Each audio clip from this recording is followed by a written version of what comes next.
travel, hunting, fishing. The Outdoors International Podcast. Find your adventure. Hey, I'm Corey Gloner with Outdoors International, and today we're going to talk to Matt again. We talked to him in the last podcast about turkey, but today he just got back from Argentina on a red stag hunt, and this thing sounds incredible. It's free range, huge red stags, high success. Like he said, you can't throw a rock without hitting a red deer in this spot. So I think you guys are going to be really excited to hear more about this hunt, and I bet the phone's going to be ringing off the hook. You've traveled a lot, so you went to ibex hunting in Turkey in March, and then you went to Argentina for free range red stag. When was that? That was a month later. Yeah, I thought so. I thought it was right then. In April. So in April, and that hunt sounds pretty amazing. Tell us about that one. It was. Also a hosted hunt. It was also a hosted hunt. I had 5 clients and my wife, who also hunted, and one of the clients brought his wife as an observer.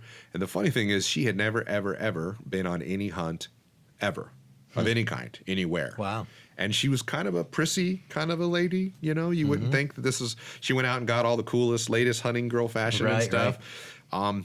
But she raved about it. And she thought it was just the greatest thing ever. She can't wait to do this again. She's like, wow, how come I didn't do this before? Right. Now, but to be fair, like any hunt, not every hunt is for the lady. For sure. She was like, no thanks. At least the lady that isn't interested in hunting hard. Correct. Yeah. As just hanging out as an observer. Right. Some hunts aren't for the guys that aren't interested in exactly. Yeah. I say the same thing about the military. Yeah. You know, it's not that women can't do what some men do, but there's a lot of men that can't do exactly. it. Yeah. So yeah, I did take a bunch of clients, and that was a phenomenal hunt. And I will say right up front, for the cost and for the value, I've hunted red stag in multiple countries around the world. It's kind of my specialty. You know, I've kind of chosen that animal because I just have so much experience with stag and native all throughout Europe and different countries. Argentina has the lowest cost for the biggest stag, free range wild, hands down, period. Absolutely. Yeah. I'm blown away. I am too. I mean, the trophy quality is amazing. The amount of animals, the terrain, how much land they have, 37,000 acres free range, private ranch of just what we were hunting. And they had another 12,000 in like high fence areas. And there was red stag everywhere in the rut roaring, which was amazing. Once again, to put a nail in it, free range. Yes. And I want to touch on, I'll go down the list of critters, but I want to touch about the differences between stag in general. But red stag, I mean, there's about 15 different species. So most people think of doves and pigeons in Argentina, and they think of red stag. Yeah. And those are obvious. We did both of those. But there's black buck everywhere. There's water buffalo, the river subspecies, not the swamp subspecies that you think of in Australia. Did you see any of those?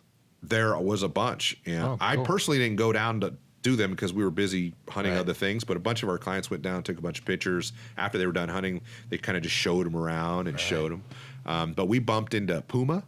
So there's a lot. You saw them? They killed 3 cats while we were there. Spot and stock. Now, most of them are going to be bait because it's hard to spot and stock on a cat. Yeah, that's what I was going to say. But they'll do like a leopard hunt in Africa. Really? They'll either put an animal bait up in the tree, and I've even heard of even using chickens. Really? That's weird because I always thought that they were the same as our mountain lions. They are. But our mountain lions won't come to bait. They won't come to anything they don't kill. This isn't a mountain, first off. This is flat. Think of this as more like the Nebraska. It's just cattle country. Yeah. But there are hilly areas, and they're forested calden trees. Very similar to the African savanna, acacia tree kind of scrub. My point is they must be behaviorally different because mountain lions in the States, they won't come to bait. No. These guys are hungry, and there's a ton of animals out there. It's interesting. And they'll just sit in blinds. And they killed 3 puma while we were there that week. Wow. And what's really cool is normally they're not exportable. Right. But they have CITES because they have a depredation permits because they have so much stock, whether it's wild or cattle, and the government gives them export permits, legal hunting permits for them. Wow. So that's a big bonus on this hunt. And so you can hunt. We bumped into axis deer and wild boar. There is all kinds of goats and sheep, and and then we did doves and pigeons one day as well. Was that all it's cracked up to be? It really depends on what you want to do and how you do it. We weren't interested in shooting 1,000, over 3 straight days. Right. We just really kind of wanted to do it for the afternoon, just to kind of have some fun. And it is, but it's harder than people think. And when doves are hard to target. They are. Yeah. The pigeons were dumb. They're easy. Yeah. But those doves, man, the moment they think that you're on them, they're bobbing and weaving and diving around. They're tough. And the harder you try, the less you're hitting them. Yeah. Right? Yeah. So you just start getting to that point where you're just like almost just swinging your gun at them. You just kind of, and then you start hitting and you're just nailing them. You're Yeah. like, woo, then it becomes fun again. Yeah. But it was a lot of fun, but we're using like 20 gauge automatics, Benellis, really nice guns with digital counters on the little butt. Oh, really? So they knew exactly how many rounds you shot, and they're charging you per box. Okay. So it's about $14 per box, and what most people don't realize is they're not making money on the pigeons; they're making money on the shells. Absolutely. Right. Did they have? So was it? You had a bird boy that was reloading for you and retrieving doves. We kind of did it low key, so we didn't need to. Yeah. They have that where there's actually you're just handing a shotgun and he's just loading them for you. But we were hunting like on a farm about an hour away from where we were hunting our big game because they don't like to shoot so close. Yeah. And we went to this farm and it was kind of like a gladiator driveway with a million trees down it, like from the movie. Yeah. And they could just clap their hands and they're just flying everywhere. And you get about 30 seconds and then they would kind of settle again and then they would just make a move again, and it would just you could do it all day long. No kidding. In this area. It didn't matter. You could shoot from dawn to dusk. Crazy. And there was just a never ending. And we'd police up our birds, and they would leave a small portion of them out there for the foxes. Oh, really? They were actually feeding them, probably to come back and hunt them again. Weird. But that was around cattle ranches areas that we were hunting those, and there's different areas in the country where they do them and they combo with ducks and we'll just shoot 3 straight days, and you can do it that way as well. But they were more focused on the big game, and if you wanted to hunt doves also, we'll go do that for the day. Yeah. And it was a lot of fun. But me personally, after a couple hundred, I was kind of I'm good. Yeah. But definitely a lot to do there. Cool. Well, talk about your hunt. Where'd you stay? They have The food. So you fly into Santa Rosa via Buenos Aires. Okay. Then there's a small flight that goes to Santa Rosa, which is the capital of La Pampa, the province. And that is the first place that they introduced red stag close to 100 years ago. And they're Hungarian bloodlines, so they're Those are the big ones that you think of like in New Zealand. Right. Most people don't realize in New Zealand that all the free range ones are actually Scottish bloodlines, so they're smaller. Just like a subspecies of like Florida versus Alberta, the whitetail don't look the same. Right. But we flew into Argentina, into La Pampa. They pick us up at the airport, about an hour and a half drive. It's a tiny little airport. And we go right to the lodge. The lodge is a big place where you sit and eat and drink and hang out and all that and barbecue and outdoor But then there's 7 single rooms. Well, actually, each room has 2 beds and a bathroom. And then they had 2 rooms that had 3 or 4 beds in them, where it was like for groups to kind of share, or kids or a family or something. So they could easily sleep 10, 12 people at a time, with and have room. Right. And then we actually had a group from Luxembourg and Germany that were hunting there at the same time. And they flew straight from Frankfurt, Germany, right in, like 13 hours, right to Buenos Aires. In Germany? What's that? Isn't Luxembourg in Germany? No, it's its own country. And Is it? Yeah. Oh. And they speak Luxembourgish, which is really like a cross between German and some French, maybe even some Flemish. But they're technically separate. Interesting. It's a small little country. I got to when I went there, I got to see General Patton's grave. Oh, He's really? buried there at the Luxembourg Cemetery. It's pretty cool. and the best creme brulee I ever had in my life. I love creme brulee. You got to have it in Paris or bet. oh man. Anyway, so yeah, they had a big lodge. Everybody's got their own room. It's crystal clean.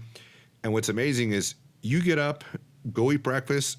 Your guides show up. You go hunt. About 7:30 you meet, and off you go. And you come back, and your bed's made. Your room's clean. And then you eat lunch.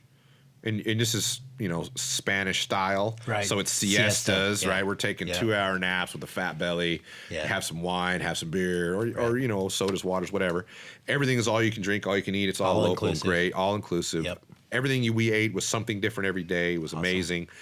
You go take a nap. You get up all, right. and go back out and hunt again. And you come back after the afternoon's hunt, and your room's been cleaned again.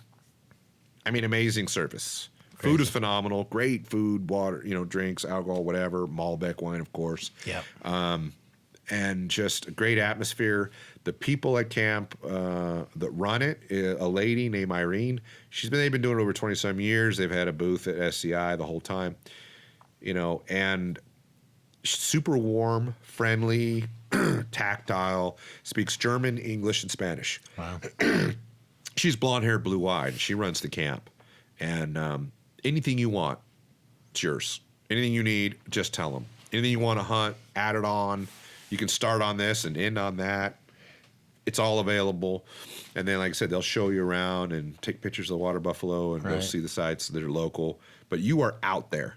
You're an hour and a half away from a small town in the middle of nowhere. On a ranch. Is it a working ranch? Their cattle? There is. Yeah. But you're 20 minutes down a dirt road. It's like being in somewhere out in the middle of Texas. So you're 20 minutes down a dirt road, an hour and a half away from a town. Right. At night, all you see, there's no ambient light. It's just black and the stars and you don't hear anything. Yeah. But the terrain reminded me a lot of Africa. Like that acacia. Right. But they're called trees. Same kind of thing. Green parrots running around, screeching everywhere. Really? Those rhea. Emu looking things. Kind of like an emu, ostrich looking bird. Mm-hmm. You'd see, I don't know if you call it a herd or a flock. I mean, you'd see 10, 12 of them together. Really? And I bumped into one and it jumped up out and ran away and about gave me a heart attack. Those perdies type of grouse type of game bird, they would flush right in front of you and about give you a heart attack sometimes. Almost got squirted by a skunk. Look the same as ours? Yeah, like a black stripe or a white stripe. And it was just funny because we were stalking on a stag. You could hear him roaring. You work in the wind and you're just going to the sound. And we were following this one. We saw a big stag on the other side of this hill. We were going to try and we were kind of peeking at him and looking, deciding. And there had been a burn in the area from 2 years prior. So the brush was a little thinner where we were. And I looked to my right and not 4 feet away out of this little hole came a skunk facing the opposite direction, like as in his butt towards us. Right. And at first thought, I thought, oh, what is that? Oh, wow, how cool. Look at that. It's a, oh, shit. I mean, like everybody freaked out. My guide, Saul, my wife, we all kind of like at the same time realized, holy shit. we're like pulling muscles trying to get away, right? And we blow the stock, of course. The stags run away, and we're all in this panic, and we were all laughing and giggling, like, oh my god! I was gonna grab my camera. I started to go, oh look how, oh my god, it's a skunk with his butt towards me, 4 feet away, and I thought, could you imagine? You're on a hunting trip around the planet, and within a couple days, you've got to get on an airplane. Oh yeah, because it wouldn't go away. I don't think they would let you on the plane. Yeah, I don't think so either. So here's a story. My kids, we had these live catch traps. My youngest son, he's my middle kid. I have 3 kids, and my middle kid is my youngest son. He cannot smell. Wow. And so they would always catch these skunks in the live catch traps, and it's out in the trees behind the house. And he'd come carrying this skunk, all proud of himself because they caught something, and it'd just spraying the hell out of him, and he doesn't care. His eyes would be watering a little bit because it stings, but he just would not care. Everybody else cared. Yeah, like 4 times in a row, I had to tell him, I know it doesn't bother you, but it bothers us. we can hardly let you in the house for a month. Right. Stop bringing in the skunks. Imagine you're at the lodge right? Yeah. In a country far away. Yeah. And you got to get on a plane. I don't think they would Doesn't let go you away. on the plane. I don't think they would either. I just can't imagine. So yeah, all of a sudden it just hit us. Yeah. Oh my God. We ran away as fast as we could. And then to make insult to injury, my wife was running with us, and then she's like, something's wrong with my boot. She looks down, and her sole was like peeling off of her boot. Flopping. Yeah, and she was all mad, and then she'd tear it off, and then she tore the other one off, and the rest of the hunt, she had no soles on her boots. There were these old Loas that she had for years. I think they just started to dry rot or something. Right. She's like, well, I need some new boots. I said, well, I know a guy. He'll get you some Hoffman boots. Yeah, that's what I was going to say. Get her some Hoffman. Yeah, for sure. Yeah, cool. You shot a monster. I did. And that's what I mean by the price and the cost of this hunt. Tell them what it costs. So the way the outfitter kind of sells it, they pitch it as the animal in the hunt and like a package of you want a water buffalo, you want a puma, you want a stag, you want all the above. You can add animals on like kind of like a harvest fee. Right. But there was like, well, there's a license fee, there's a gun rental fee, there's a whatever, taxes. So I just included it all together into one package and made it simple. And she actually came to me and said, wow, that's a really good idea. You know, so cool. It's $5,700 for 2019. And that's all in airport pickup, door to door from Santa Rosa and back. Your rifle, your guide, your food, your lodging, and the biggest stag we can find, which in my case was a gold medal. So this is where I want to mention the differences between stags. Right. If you say stag, they think New Zealand. Absolutely. That's the first thing. Everybody, it's like a word game. Everybody says. Yeah. And they always think that it's free range and wild, but 90% of the hunts in New Zealand are high fenced. Yep. And they say, well, I don't want a real big one, 350, 400. I'm okay with that. And then I have to remind them, and it's tough for me trying to explain it to them because they don't always take it well. Right. But I have to tell them that you were 100% wrong and everything you've been told your whole life is a lie. Yeah, it's true. Just to get it in perspective, an SCI score of 301/8 is a gold medal. Yep. That's a huge stag. That's a big free range stag. Yeah. But everybody doesn't get excited unless it's 360, 400, and they have a 450, 500 in their mind. Yeah, and they're seeing pictures of 600 inchers in New Zealand. 800 plus is now the world record. It's insane. Yeah. But that's not a wild stag. Right. And it's akin to those whitetail farms. You see these 2-3-year-olds with, it looks like a bush growing out of their head. Yeah, they're almost not whitetails anymore. Right. And it's like, what is that? So they had to come up with a whole new scoring system for non-typical farm raised. So it's kind of the same deal. The 301/8 is a gold medal by SCI standard. That should give you realistic expectations of 250 to 300 is a nice stag. Yeah. Over 300 is a toad. Yep. Period. Yep. And so Russ was lucky. I will say luck. Fortunate because he's a phenomenal hunter. Absolutely. And he sat on a stag for 6 hours and got busted and did it again the next day. And in New Zealand free range. New Zealand free range, Scottish bloodline stags. Shot the biggest one they'd ever seen in that area. Rifle even seen. Ever seen. Yeah, in like 20 years. Right. And I'm not even sure what the score is, but I would say it's pretty close to the same. It's around 300. Yeah. The one that's on my wife got, which is in Scotland years ago, of the Scottish lines. Best stag I've ever seen, wild in Scotland, 12-point perfect royal with real crowns, 6x6. To be a proper royal, it has to be large enough to hold a whiskey glass in the crown. Right. That's what they say. Yeah.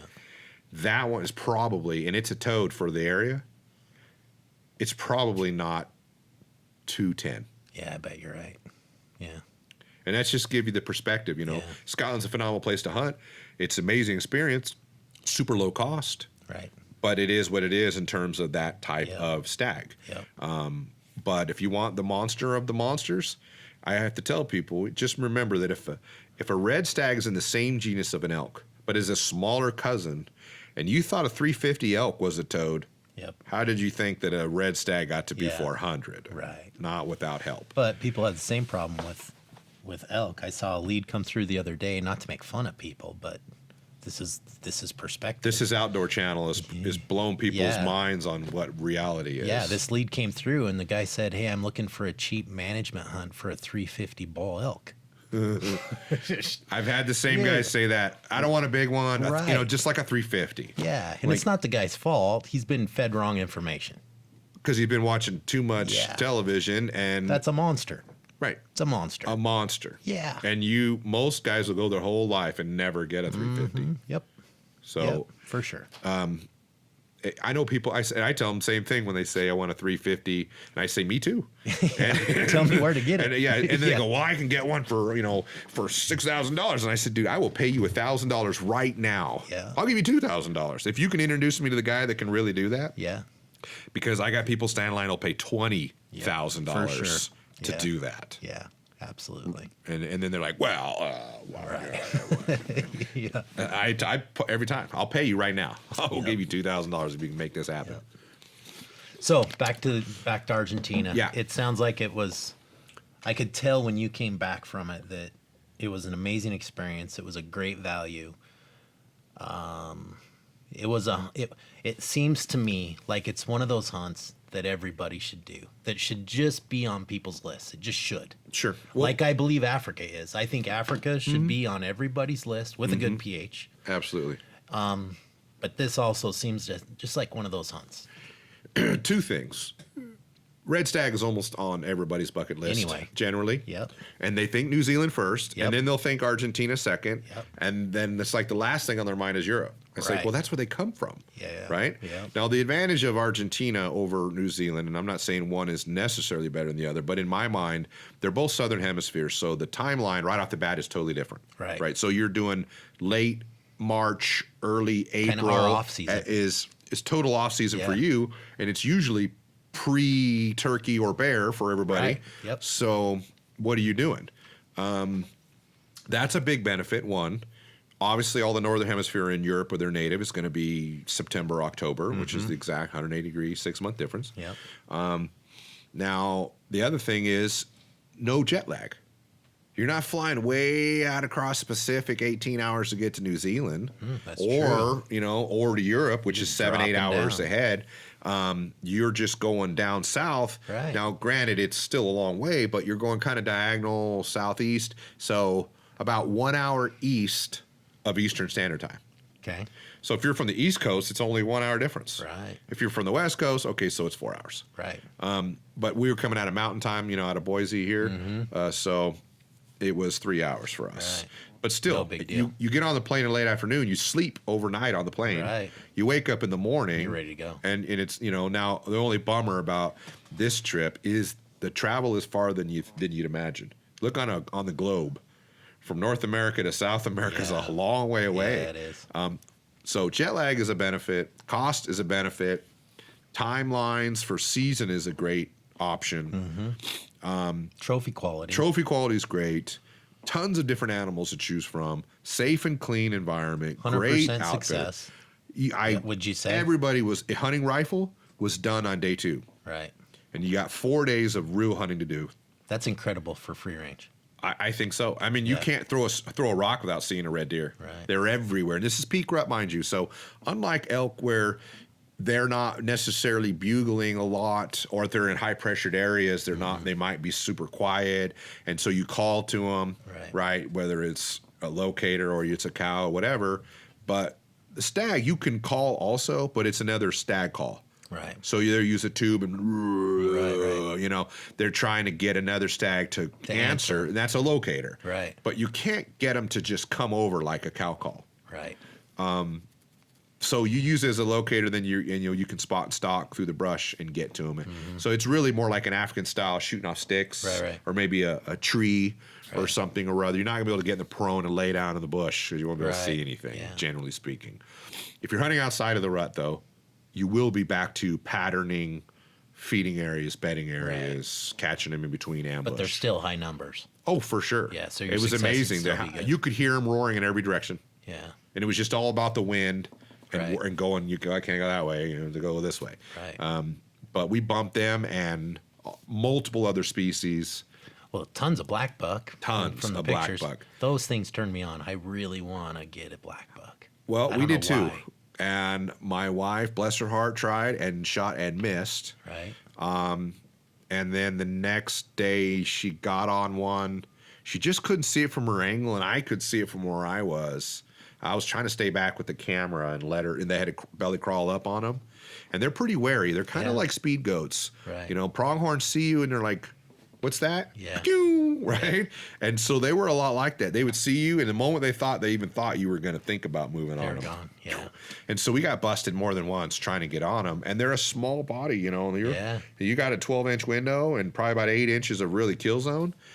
So she ended up shooting high on one, and it went, you could see between spine and probably right in between the lung. Went right in that. Dead zone. Yep, dead zone.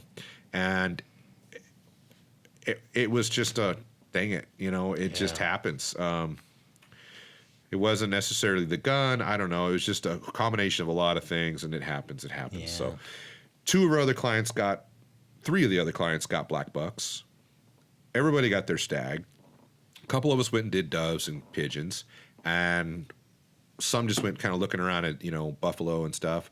And then 2 of the guys went chasing, one local from Idaho, and Jeff. they went after for some kind of like feral goats and sheep that were out there as well. But what I like to point out is they have a management cull stag Right. for $900. Really? So And you what's a cull? If it doesn't have crowns. Oh, really? So it could be a big Yeah, it stag. could. The guys prior to us the week before shot like 3 each. Wow. Huh. And Cool. and for $900, and they didn't even really mention that in the brochure or Right. ahead of time we were planning.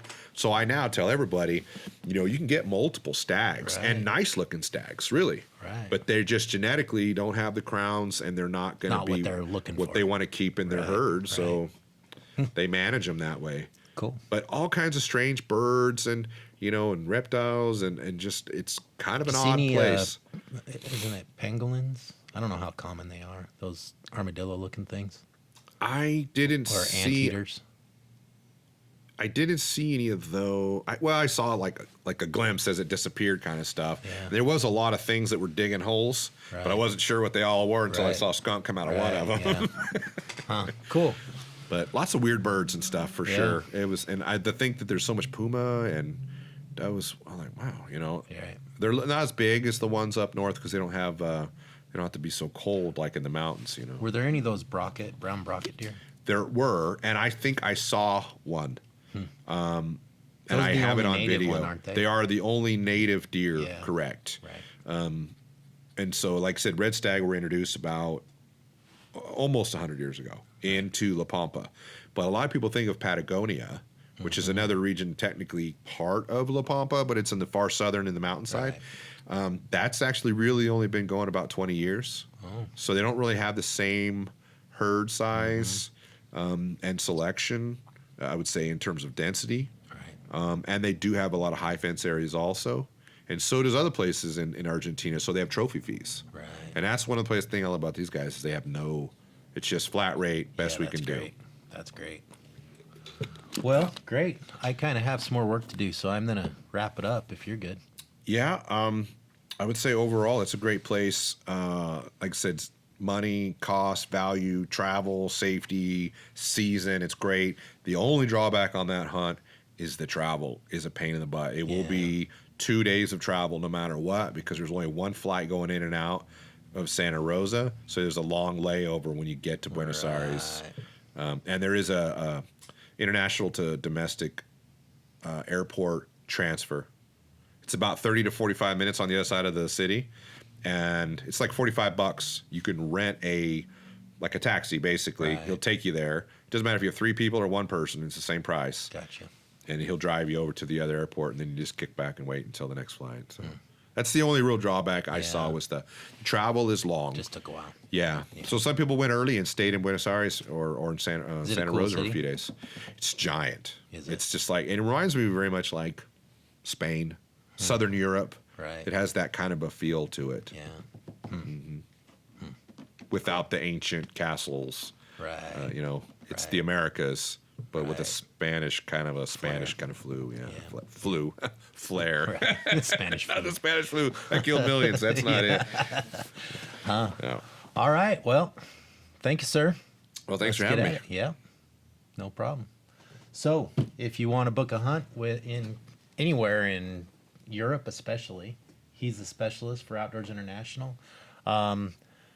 Argentina.